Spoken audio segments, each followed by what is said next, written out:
Hello students, welcome to GRD classes. तो आज के लेक्चर में हमारा टॉपिक रहेगा स्टेशनरी वेव्स। और स्टेशनरी वेव्स किस तरीके से ट्रेवल करती हैं, क्या होती हैं स्टेशनरी वेव्स, और हम लास्ट में उसकी डेरिवेशन करेंगे। तो कहता है व्हाट आर स्टेशनरी वेव्स। तो स्टेशनरी वेव्स क्या होती हैं, तो आपको पता होना चाहिए। अगर कोई भी वेव अगर इस तरीके से प्रोपेगेट हो रही है तो ये अभी एक प्रोग्रेसिव वेव है, क्योंकि ये इस तरीके से फॉरवर्ड डायरेक्शन में जा रही है। लेट अस सपोज किसी मीडियम से टकराने के बाद अगर वो इस तरीके से ट्रेवल करके इस डायरेक्शन में अपने इनिशियल पॉइंट पर आ जाती है, तो दैट मीन्स ये वाली वेव जो होगी इसको स्टैंडिंग वेव्स कहा जाता है, और you can say that is stationary wave. तो कहता है कि when two identical waves of same amplitude and frequency, क्या कंडीशन होनी चाहिए कि भाई इसके पास एम्पलीट्यूड तो सेम होना चाहिए, जितना एम्पलीट्यूड इस वेव का था उतना ही एम्पलीट्यूड इस वेव का होना चाहिए, और फ्रिक्वेंसी सेम होनी चाहिए। लेट अस सपोज कि आप पहाड़ी इलाके में जाते हैं और वहां पर खड़े होकर अगर आप किसी मतलब बहुत तेजी से चिल्लाते हैं तो आपको अपनी ही आवाज दोबारा सुनाई देती है, अपनी साउंड दोबारा सुनाई देगी, क्योंकि वो किसी मीडियम से टकराकर आपको दोबारा ही उतनी ही एम्पलीट्यूड से वो सुनाई देगी। दैट इज वो अपोजिट डायरेक्शन में वो ट्रेवल करके आती है। तो कहता है when two identical waves of same amplitude and frequency travelling in the opposite directions with the same speed, speed same होनी चाहिए, अलोंग द सेम पाथ होना चाहिए, सुपरपोज ईच अदर होना चाहिए, तो resultant wave do not travel in other direction and is called stationary, और you can see a standing wave. दोबारा अगर कोई वेव अगर इस तरीके से ट्रेवल कर रही है, तो ट्रेवल करने के बाद अगर वो इस तरीके से ट्रेवल करके किसी मीडियम से टकरा के वापस आ जाती है इस तरीके से, तो वो अपने इनिशियल पॉइंट पर दोबारा आ गई है, तो that is called standing wave. But direction कैसी है बच्चों, इसकी अपोजिट है। बट एम्पलीट्यूड वाला जो पार्ट है, और यू कैन सी ये वाला जो एम्पलीट्यूड है वो सेम होना चाहिए, फ्रिक्वेंसी सेम रहनी चाहिए। तो आई होप कि आपको इस डेफिनेशन के बारे में पता चलता है। क्लियर। अब नेक्स्ट है इसके बाद, that is nodes and antinodes. What are nodes and what are antinodes. तो कहता है कि जैसे ये इस तरीके से वेव गई होगी, जैसे आप चिल्लाते हैं किसी पहाड़ी एरिया में जाके हेलो, हेलो, हेलो, तो ये बात बात जो रिपीटिशन हो रहा है अपनी ही वॉइस का, तो इट मीन्स कहीं किसी पॉइंट पे जाके ये साउंड जो है इस तरीके से यहाँ पर क्या बना रही है बच्चों, दैट इज नोड। और ये वाला जो पार्ट रहेगा this is called anti node. ये वाला पार्ट भी क्या रहेगा, एंटी नोड। ये क्या है, नोड। ये क्या है, node.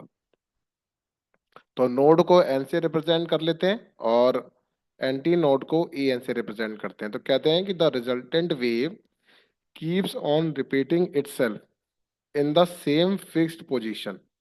Some particle of the medium remains permanently at rest, that is they have zero displacement. Their position are called nodes. मान लिया जाए कि अगर ये कोई पार्टिकल है, अगर इस पॉइंट पर वॉइस इस तरीके से ट्रेवल कर रही है, तो ये अपनी एनर्जी को डिस्ट्रीब्यूट कर रही है इस तरीके से। तो ये एनर्जी इस तरीके से डिस्ट्रीब्यूट है, तो यहाँ पर एक वो पार्टिकल है जिसके पास डिस्प्लेसमेंट बिल्कुल ही जीरो है। ठीक है ना, तो ये इस तरीके से आगे ट्रेवल करेगी। डिस्टरबेंस इस पार्टिकल के पोजीशन के परपेंडिकुलर रहता है, ये तो आप सही बच्चों को पता ही है। ये इस तरीके से रहता है ना। तो एक पॉइंट ऐसा होता है जहाँ पे डिस्प्लेसमेंट बिल्कुल जीरो है, तो यहाँ पर डिस्प्लेसमेंट बिल्कुल जीरो हो जाएगी, वो पॉइंट्स कहलाएंगे हमारे नोड्स। और जहाँ पर मैक्सिमम एम्पलीट्यूड होगा उन पॉइंट्स को कहा जाता है, दैट इज मैक्सिमम डिस्प्लेसमेंट होगा पार्टिकल का, उसे एंटी नोड कहा जाएगा, जो मेरा ये वाला पार्टिकल शो कर रहा है।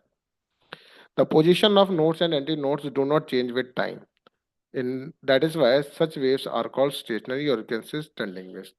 तो जो पोजीशन है नोड और एंटी नोड की, वो with respect to time same part, that is same part मतलब जैसे ये यहाँ से यहाँ जाता है, इस पूरी लेंथ को लैम्डा कहेंगे। फिर ये इस तरीके से आगे ट्रेवल करेगा, ये लेंथ भी उतनी ही लेंथ की रहेगी जितनी फर्स्ट लेंथ है हमारी लैम्डा। तो ये इक्वल डिस्टेंस पर ये अपनी पीक्स और यू कैन से नोड्स क्रिएट करते हैं। पीक मतलब एंटी नोड। ठीक है। तो अब जैसे है इसकी नेसेसरी कंडीशन, तो कहता है necessary condition for the formation of stationery waves.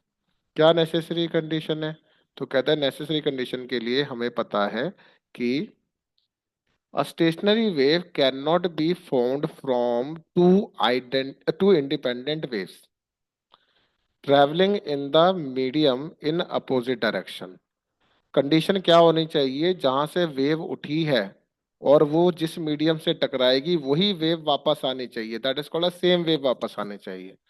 ठीक है ना। अगर दोनों अलग अलग वेव्स होंगी तो ऑब्वियसली वो डिफरेंट वेव्स कहलाएंगी, उसके बीच में फेज डिफरेंस भी हो सकता है, उसके बीच में पाथ डिफरेंस भी हो सकता है, वो प्रोग्रेसिव वेव भी कहलाई जा सकती है।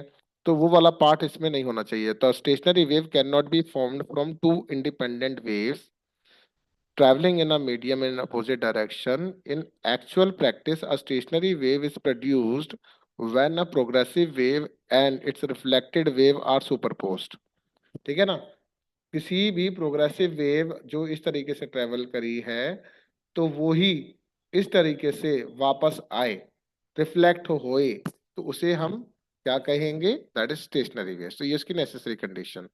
Hence, a stationary wave can be produced only if a finite medium which has its boundaries, जिसके पास बाउंड्री हो।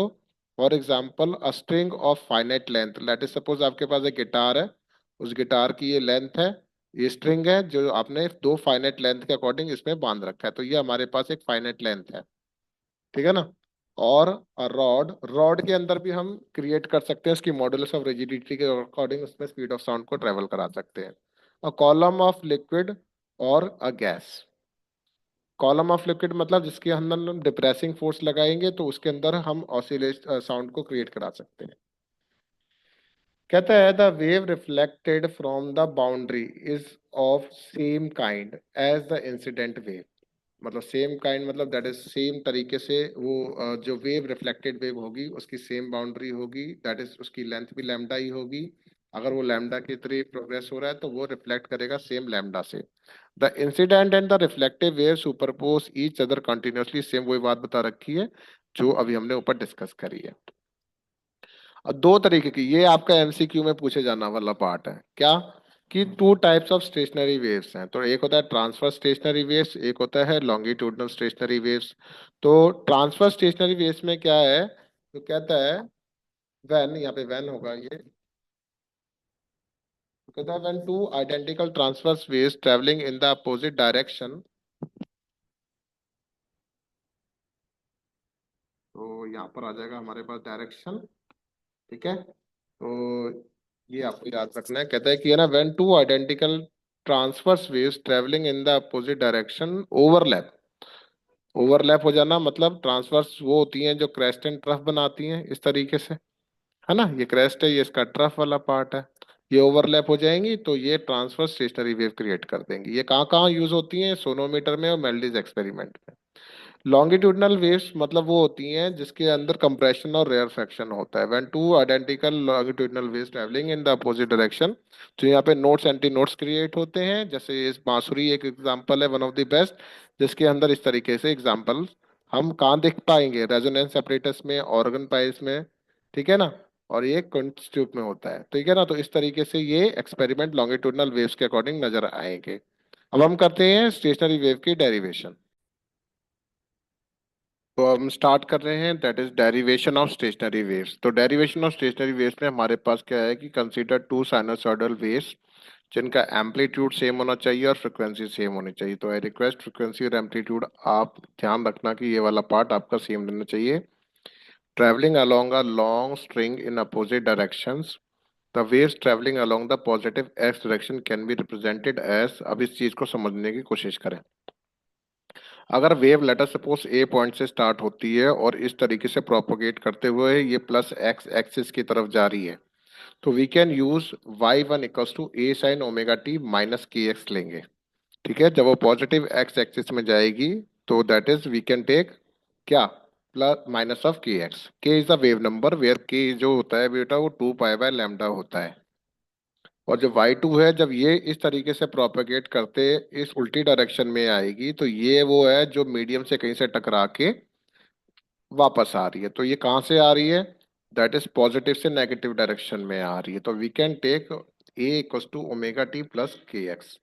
तो ये है, दैट इज याद रखेंगे सही बच्चे। तो अकॉर्डिंग टू ये कौन सी डायरेक्शन में, अलोंग कौन सी डायरेक्शन है? Wave travelling along the negative x direction के represent, ये वाला नेगेटिव का हो गया। और जो पॉजिटिव में जाएगी ये पॉजिटिव एक्स डायरेक्शन में जाएगी। ठीक है बच्चों। अच्छा, तो इसका मतलब ये हुआ कि इसका अगर सुपर पोजिशन करा जाएगा तो y1 + y2 में ए मेरा कॉमन आ रहा है। तो sine of omega t minus of k x लिख दूंगा, प्लस में sine of omega t plus में के एक्स लिख दिया जाएगा। तो यहाँ पर यूजिंग आइडेंटिटी, अब मैं यहाँ पर एक आइडेंटिटी यूज कर रहा हूँ जो विदाउट मैथ्स वाले बच्चे हैं उन बच्चों के लिए क्या रिक्वेस्ट है कि आइडेंटिटीज आपको याद होनी चाहिए। Sine A plus B plus में sine of A minus B जो होता है वो you can write two sine A cos B की बराबर होता है। ओके। तो अगर आप इतना याद रखेंगे तो ओमेगा टी ए का काम कर रहा है और के एक्स जो है वो बी का काम कर रहा है। तो इस आइडेंटिटी को यूज करते हुए हमने ये जो वाई नेट निकाला है, तो यहाँ पर वाई नेट जो हो जाएगा वो ए का ए रहेगा यहाँ पर। तो इस ब्रैकेट के अंदर बात हो रही है sine A plus B sine A minus B की। Two sine of omega t cos of k x लिखा जा सकता है। ठीक है बच्चों। अगर यहाँ तक समझ में आता है तो टू ए कॉस के एक्स को मैंने रिजल्टेंट एम्पलीट्यूड ले लिया और साइन ऑफ ओमेगा टी लिख दिया, क्योंकि standard equation y equals to A sine omega t होती है। जिसमें ये वाला जो पार्ट है बच्चों मेरा, तो ये r माना जाएगा, that is resultant amplitude. Resultant amplitude. तो ये तरह क्या हो गया बच्चों? y net. तो y नेट किसकी बराबर हो जाएगा? You can say r sine of omega t की बराबर हो जाएगा। तो अब मुझे बताना है ये जो एम्पलीट्यूड किस किस पॉइंट पर जीरो है और किस किस पॉइंट पर जो है ये मैक्सिमम वैल्यू बता रहा है। ठीक है ना? तो अब किस किस पॉइंट पर जीरो रहेगा और किस किस पॉइंट पर मैक्सिमम वैल्यू जो बताएगा उसके बारे में हमारा डिस्कशन चल रहा है। तो अब स्टार्ट करते हैं। तो कह रहा है कि special case the amplitude will be zero where cos की वैल्यू जीरो हो जाए। तो आर मतलब आर कहाँ पे जीरो होगा? Late is cos of k x किसकी बराबर हो जाए? जीरो। जब कॉस जब हटेगा यहाँ से तो के एक्स जो हो जाएगा पाई/2। कॉस 90 जीरो होता है, फिर 3 पाई/2 यू कैन से, फिर 5 पाई/2। ऐसे ही 2n+1 पाई/2 हो जाएगा। ठीक है। तो अगर ऐसा हो जाएगा तो के जो है बेटा वो 2 पाई/λ है, इंटू एक्स हो गया, यू कैन से 2n+1 पाई/2 हो जाएगा। तो nth का मैंने वैल्यू ले ली, ये वाला इस पूरे के साथ इक्वेट कर दिया। तो पाई से पाई कट जाएगा तो एक्स की जो है पोजीशन आ जाएगी 2n+1 λ/4 हो जाएगा। ठीक है। तो ये एक्स वो पोजीशन आ गई है जहां जहां पर हमारे पास क्या बनेगा? एम्पलीट्यूड जीरो होगा। यू कैन से नोड्स की बात करी जा रही है। तो एन की जगह पुट कर देंगे हम 0 1 2 3 and so on. You will get x की पोजीशन। तो वेयर x1 कितना आ जाएगा? दैट इज λ/4, क्योंकि इसमें n की जगह वैल्यू पुट कर रहे हो आप। फिर आ जाएगा 2 1 2 2 1 3 3 λ/4 5 λ/4 ऐसे ही सो ऑन। ठीक है ना? तो अब मुझे दो कॉन्जिक्यूटिव नोड्स की बात करनी है, क्योंकि मिनीमा क्या होता है? नोड मतलब एम्पलीट्यूड जीरो कहाँ आ रहा है? इस पॉइंट पर, इस पॉइंट पर, इस पॉइंट पर। तो अगर आप इसको x1 मान रहे हैं, इसको x2 मान रहे हैं, तो delta x that is position of nodes कैसा होगा? जीरो एम्पलीट्यूड, यू कैन से x2 minus of x1। Similarly, you can write that is 3 λ/4 minus of λ/4, you will get λ/2। तो ये वो डेल्टा एक्स वैल्यू है जहां पर इसकी बात करी गई है नोड्स की। सिमिलरली इस तरीके से एंटी नोड्स की भी बात की जा सकती है। तो उस जगह कॉस की वैल्यू मैक्सिमम होनी चाहिए। तो कहता है for maximum amplitude, maximum amplitude कितना होगा बच्चों? 2a होगा ना इसके अंदर, इस वाले में R2a ये लिखा हुआ। तो कॉस जो है के एक्स यहाँ पे +-1 के साथ इक्वेट कर देंगे। जब के एक्स कॉस जब हटेगा तो ये n पाई हो जाएगा। तो वी कैन से के जो होता है वो 2 पाई/λ होता है, यहाँ पर x which is equals to n pi. Pi से पाई कैंसर, x की वैल्यू हो जाएगी n λ/2। ओके। तो अब हम यहाँ पर वैल्यू पुट करते हैं। तो n की वैल्यू आप पुट करो 0 1 2 एंड सो ऑन 3। तो यू कैन से बेटा x जो हो जाएगा 0 लैम्डा बाय टू, फिर लैम्डा आ जाएगा, फिर यहाँ 3 λ/2 हो जाएगा। फिर आप दोबारा यहाँ पे दोबारा x2 माइनस x1 करेंगे, तो यहाँ पे डेल्टा x जो हो जाएगा λ/2 - 0, you again you will get λ/2। तो ये वो पोजीशन है जहाँ पर एंटी नोड है, मतलब ये इस तरीके से है। ये वो पहला एंटी नोड है, ये वो दूसरा एंटी नोड है। तो इन दोनों के बीच का डिस्टेंस भी कितना है बच्चों? λ/2 ही है। आई होप कि ये डेरिवेशन आप सभी बच्चों को क्लियर होती है। रिक्वेस्ट एक बार इसको 2 से 3 बार देख कर लिख कर इसको ढंग से याद कर लें। ठीक है ना? तो आज की क्लास में इतना ही। Thank you very much.